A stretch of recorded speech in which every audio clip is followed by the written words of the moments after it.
بسم اللہ الرحمن الرحیم۔ ناظرین محترم السلام علیکم۔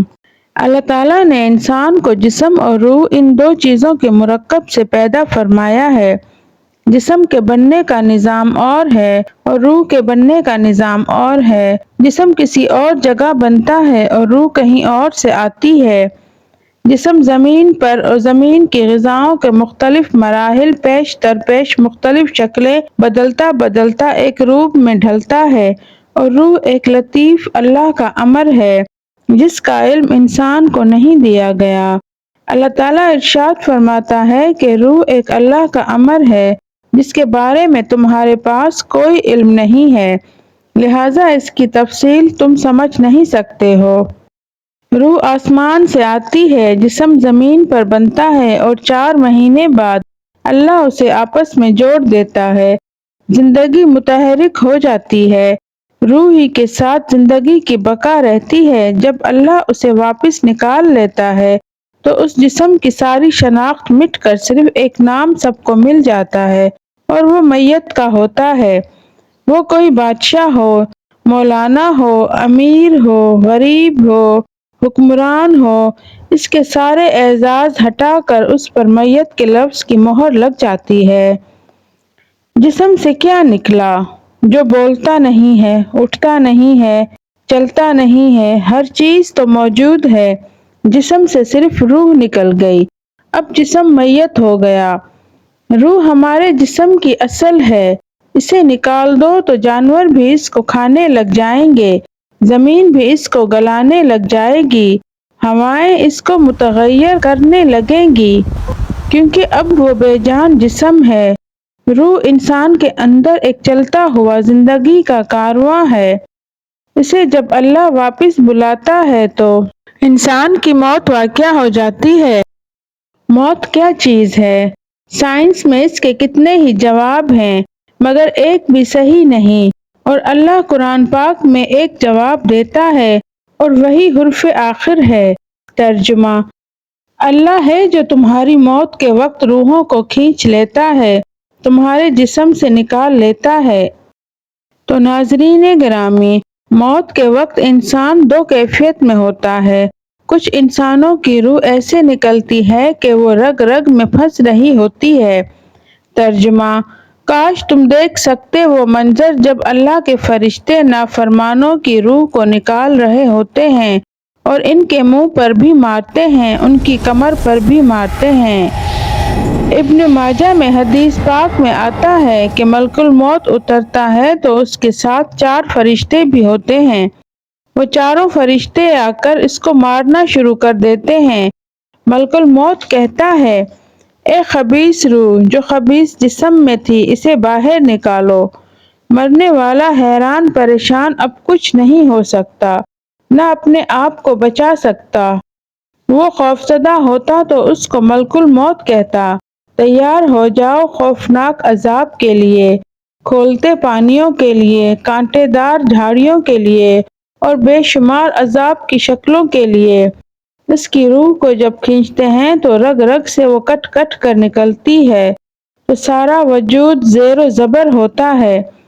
سکرات کا درد ساری دنیا کے دردوں پر حاوی ہے۔ جب اس کی روح نکلتی ہے تو اس کو لے کر آسمان پہ چلتے ہیں۔ دروازے پر پہنچتے ہیں تو فرشتے پوچھتے ہیں کون ہے؟ جواب ملتا ہے کہ فلاں فلاں کا بیٹا ہے۔ تو فرشتے کہتے ہیں یہ تو وہی بدبخت روح ہے جو بدبخت جسم میں تھی، اس کے لیے آسمان کے دروازے نہیں کھل سکتے، اسے واپس بھیج دیا جاتا ہے۔ پھر یہ وہاں سے نیچے گرائے جائیں گے جو اللہ کا قید خانہ ہے سجین۔ قرآن پاک میں آتا ہے، ترجمہ: تمہیں خبر نہیں کہ وہ کیا خوفناک قید خانہ ہے جو اللہ نے بنایا ہے۔ پھر اس روح کو وہاں دھکیل دیا جاتا ہے، پھر قیامت تک اس کے لیے انتظار کی گھڑیاں ہیں اور عذاب کی شدت ہے۔ اور جب کسی نیک مرد عورت کا جانے کا وقت آتا ہے تو اس کے لیے بھی فرشتے آتے ہیں اور آ کر اس کو خوشخبری دیتے ہیں اور اس کو تسلی دیتے ہیں کہ آپ غم نہ کریں، پیچھے رہ جانے والے بھی آپ کو مل جائیں گے، آپ خوف نہ کریں، آگے ساری منزلیں آپ کے لیے آسان ہیں۔ آپ کے لیے جنت بھی تیار ہے، رب بھی مہربان ہے۔ اور حدیث پاک میں آتا ہے کہ ملک الموت اور 4 فرشتے آتے ہیں تو وہ 4 فرشتے اس کو سہلاتے ہیں کہ موت کا درد اسے محسوس نہ ہو۔ ملک الموت فرماتے ہیں، اے نیک روح جو نیک جسم میں تھی، باہر آؤ، آپ کو بشارت ہو، آپ کے لیے جنت تیار ہے اور وہاں کی ساری نعمتیں آپ کے لیے میسر ہو چکی ہیں، اور اللہ آپ پہ راضی ہو چکا ہے اور اللہ آپ پر خوش ہو چکا ہے۔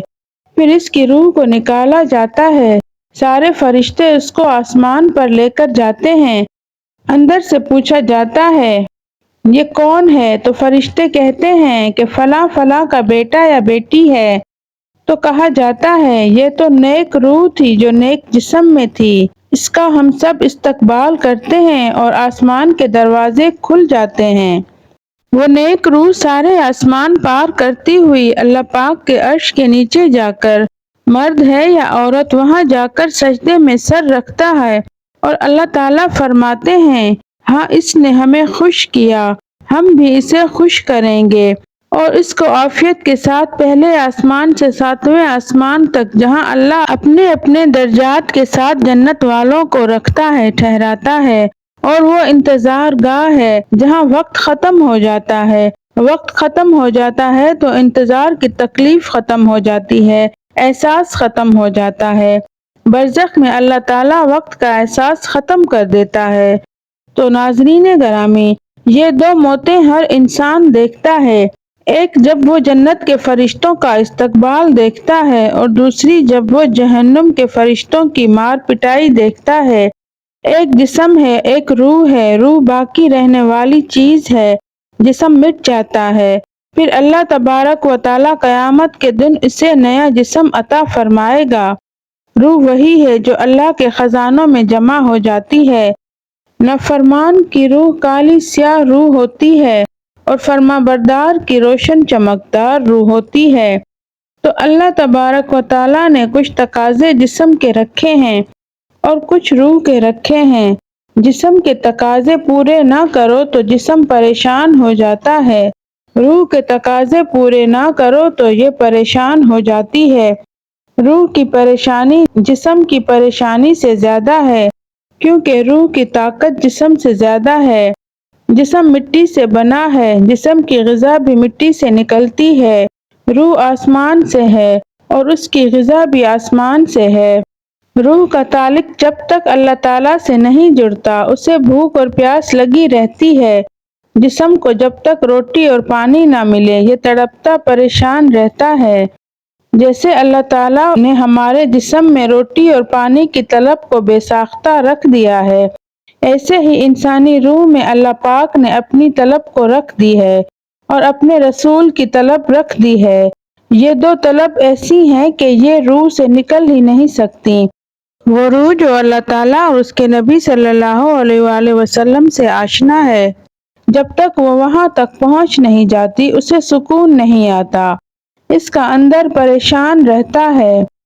ناظرین محترم، ہمیں چاہیے کہ اللہ اور اس کے رسول حضرت محمد صلی اللہ علیہ وآلہ وسلم کی پیروی کریں، دین اسلام پہ چلیں، اللہ کے احکامات مانیں اور اپنی زندگی میں اللہ تبارک و تعالیٰ سے اپنے گناہوں کی معافی مانگیں، توبہ کریں، تاکہ ہماری روح بھی نیک روحوں میں شامل ہو سکے اور ہم موت کے وقت کی سختی سے بچ سکیں۔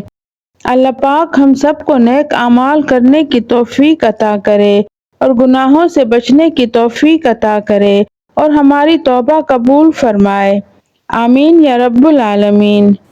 ویڈیو کو لائک اور چینل کو سبسکرائب کر دیجیے گا۔ ملتے ہیں ایک نئے ویڈیو کے ساتھ، تب تک کے لیے اللہ حافظ۔